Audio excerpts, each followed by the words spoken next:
Relations between Canberra and Beijing nosedive after an Australian is sentenced to death. A new era for the Reserve Bank has ushered in as the central bank readies for its interest rate decision today, and what longevity experts recommend for a long life. Welcome to Fear and Greed Business News, Australia's best business podcast. It's Tuesday, the 6th of February, 2024. I'm Michael Thompson, and good morning, Sean Aylmer. Good morning, Michael. Amazing how, as the years tick over, and I had a birthday over that Christmas break, how you start get interested in longevity and stuff like that. Funny that, isn't it? Personal interest creeping into the podcast once again, Sean, but in a slightly different capacity this time. Yeah. Look, after the show, you have an interview coming up today with Charles Croucher, who is the chief political editor for Nine News. It's a fairly kind of wide-ranging chat, but gee, it's a good one. It sure is. Charles is a great guy.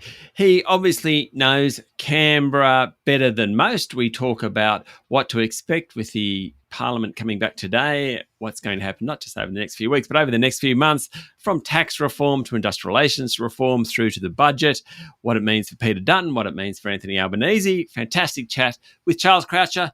I'd almost go, Michael, almost. In fact, I will. I must listen. It is a must listen, and it's particularly useful. Just basically, it's a cheat sheet to everything you need to know about what's happening in politics in Canberra at the moment, because that is the main story this morning. Sean, the pollies are back in Canberra this week to kick off the parliamentary year, but there's already a crisis. Didn't take long, did it, in Australia's relationship with China after detained Australian writer Young Hengjun yesterday received a suspended death sentence from a Beijing court, which can be commuted to life imprisonment following a 2-year reprieve for good behaviour. Dr. Young, a dual Chinese-Australian citizen and democracy advocate, has been in detention in China since 2019 on espionage charges. Foreign Minister Penny Wong yesterday said the Australian government is appalled at the outcome and has summoned China's ambassador. She said Australia will continue to advocate for Dr. Young at every opportunity and at the highest level. Stepping back from what happened yesterday, it's a blow for Australia-China relations as well, particularly because Dr. Young has been the subject of talks between ministers and at leadership levels, particularly when Prime Minister Anthony Albanese visited China last year. He was arrested in 2019 at Guangzhou Airport after flying in from New York. He had been a visiting scholar in New York's Columbia University. He was tried in a closed-door hearing, and Australian officials were denied access. Yesterday was the announcement of the verdict. Very, very concerning, and obviously the Australian government is very upset with what's happened to Dr. Young. Yeah, it is really worrying. And the other story in Canberra, which will get plenty of airplay, is the tax debate, of course, Sean. A cost of living inquiry in Canberra has been told that Treasury spoke to the Reserve Bank about the proposed changes to tax laws, drawing the central bank into the current debate. Apparently, the boss of Treasury, Stephen Kennedy, had conversations with the Reserve Bank Governor, Michelle Bullock. Treasury wanted to know if the Reserve Bank thought the changes would be inflationary. Now, Liberal Senator Jane Hume questioned a Treasury official called Diane Brown whether it was standard practice for the government to hold consultation on policy decisions with the independent Reserve Bank. Michael, I don't know if it is, but I'd be amazed if it isn't. Don't we want the Reserve Bank to actually know what's going on? Anyway, tax reform promises to be one of the biggest debates this sitting, and everything kicks off today. But of course, before it kicks off, go and listen to Charles Croucher from Nine News and our chat immediately after the show, because he gives us a much better briefing on what to expect. Yeah, well said. It is definitely worth a listen. How did local markets perform yesterday, Sean? Not very well, really, with the S&P ASX 200 finishing 1% lower at 7,626 points. Mind you, earlier in the day it was off almost 1.5%. Comments from Fed Chair Jerome Powell on interest rates, the bombing of Houthi rebels by the US and UK over the weekend, and lower commodity prices combined to send the bourse lower. It was the miners that fared worst. BHP, Fortescue Metals Group and Rio Tinto all dropped between 2 and 3%. Diversified miner South32 was off more than 3%. The gold stocks, well, they did worst. The All Ordinaries Gold Index was down nearly 5.5%. Market leader Northern Star was off about 3.5%. Wes Farmers was another poor performer. Otherwise, the banks were mixed. Westpac and National Australia Bank were higher. Goodman Group, Aristocrat Leisure and QBE Insurance all ended higher, while WiseTech Global was the best of the large caps, jumping 2.2%.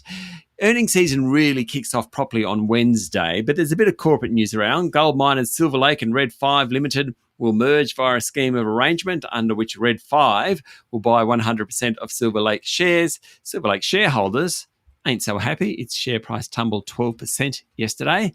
The parent of supermarket brands IGA in Foodland, Metcash, is seeking $300 million in a fully underwritten institutional placement to fund the purchase of Superior Food Group, as well as hardware companies Bianco and Alpine Trust.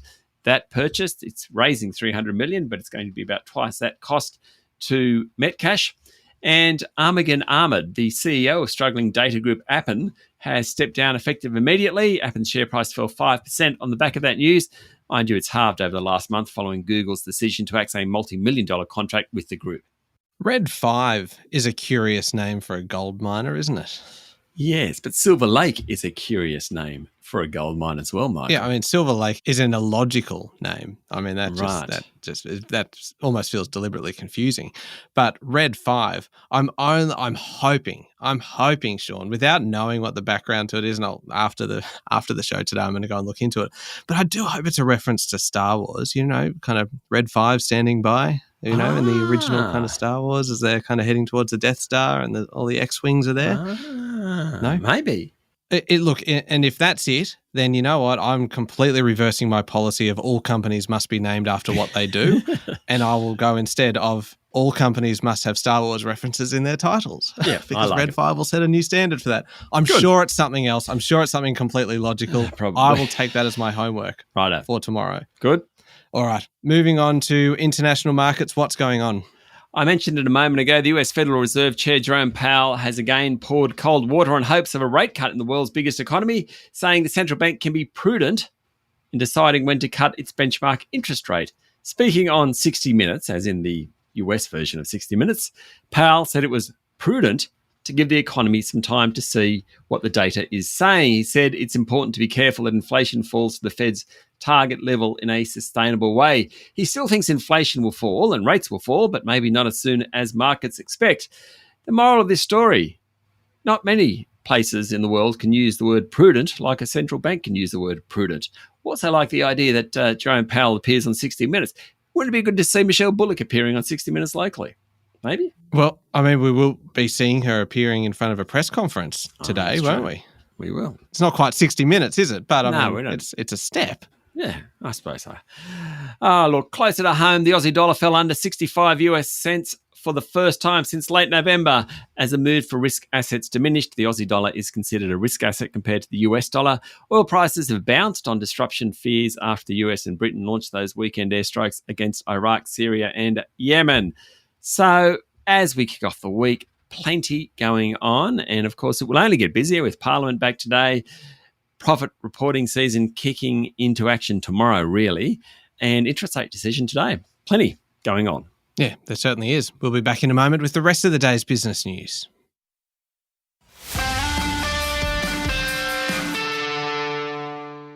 Sean, this week marks the beginning of a new era for the central bank with a 2.5-day board meeting. God, that's a long time, including the 2:30 p.m. announcement today of its decision on interest rates. There'll also be a press conference from the Reserve Bank Governor Michelle Bullock, as you mentioned a moment ago. There'll be updated economic forecasts. That's something known as the Statement on Monetary Policy. That'll come out too. The bank is expected to keep the cash rate on hold at 4.35%, which is what most of us care about. Given we have had lower than expected inflation data last week, there is pressure for them to start thinking about cutting rates. Now, what will be really interesting is how Ms. Bullock performs at the press conference, what she says, and her response to that inevitable question, when will rates be cut? Not sure what media is allowed, whether it's restricted or not, but you could get all sorts of people from the 7 o'clock commercial channels through to the Financial Review in there. It's going to be fun to watch. Oh, it's actually quite exciting, isn't it? It will be great. It'll be interesting. And Michelle Bullock's the new governor.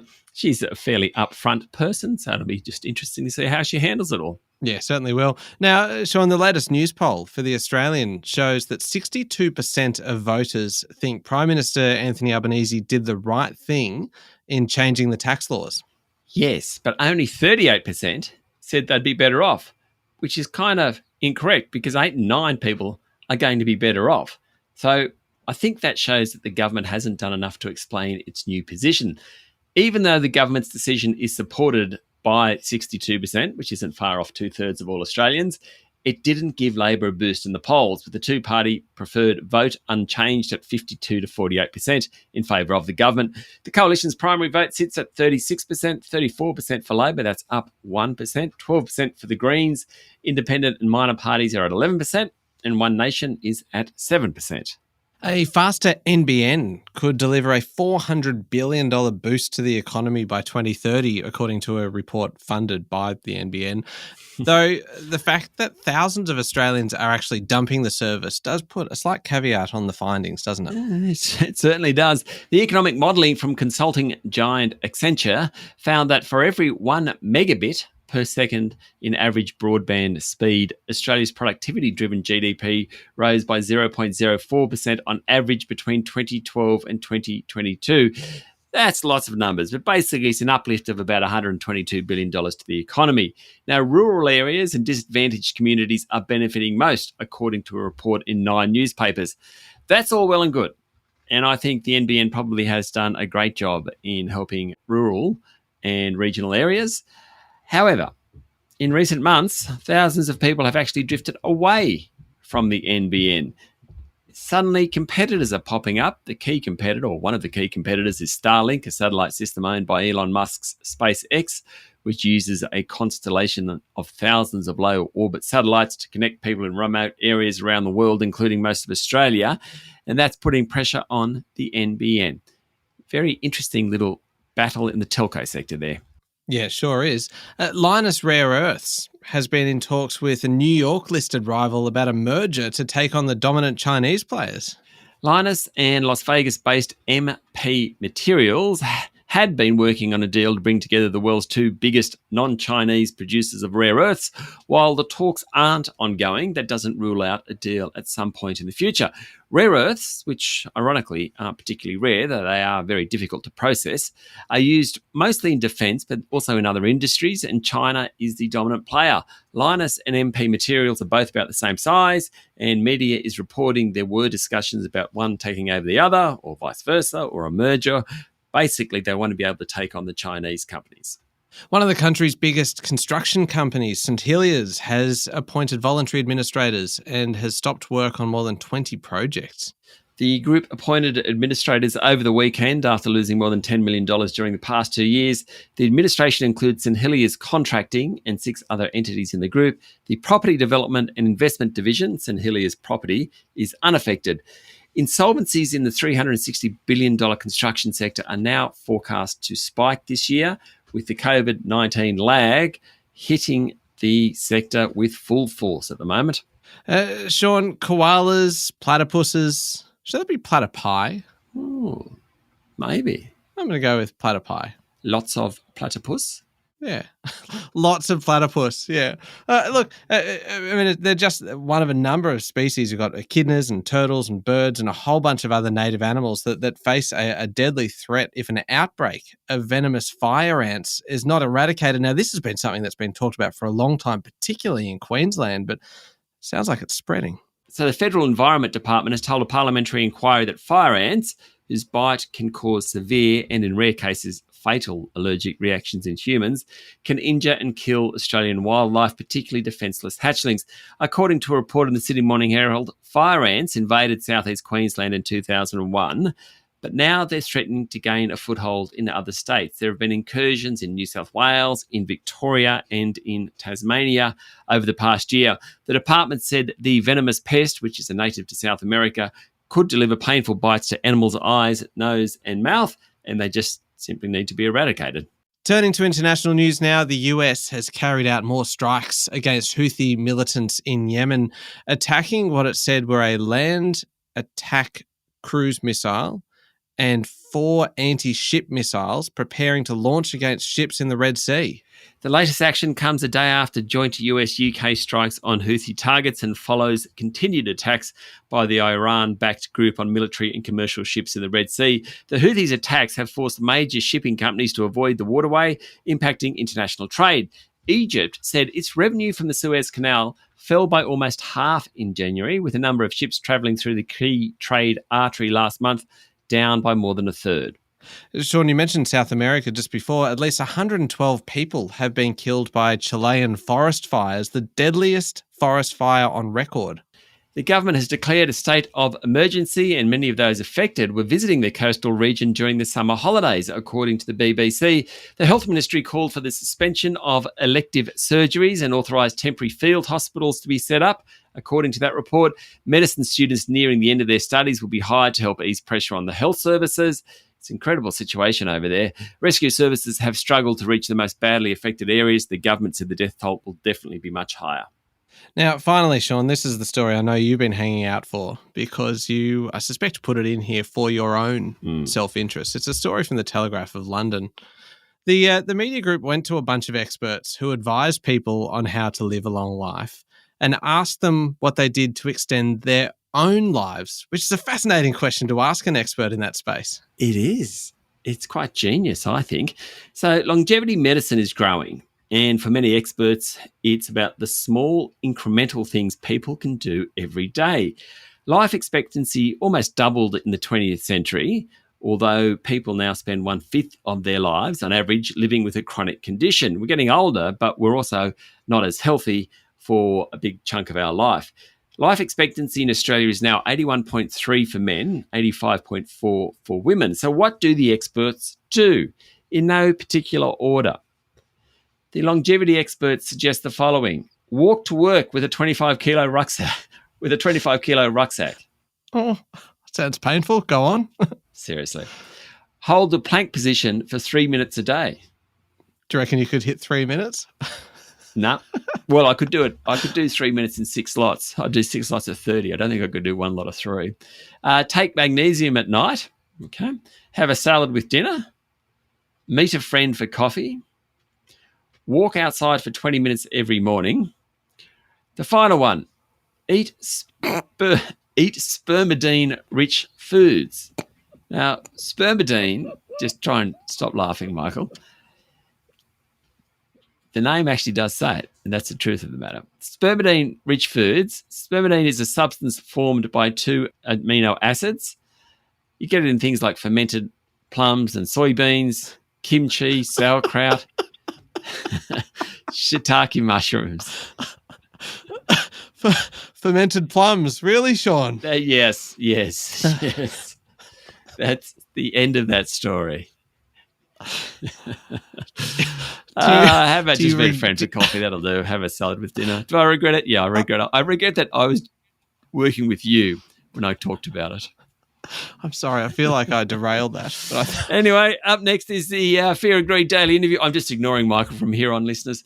The Fear and Greed Daily interview with Charles Croucher, Chief Political Editor for 9 News. Great fella, telling us what's going on today when Parliament comes back, rest of the week, rest of the month, rest of the year, really.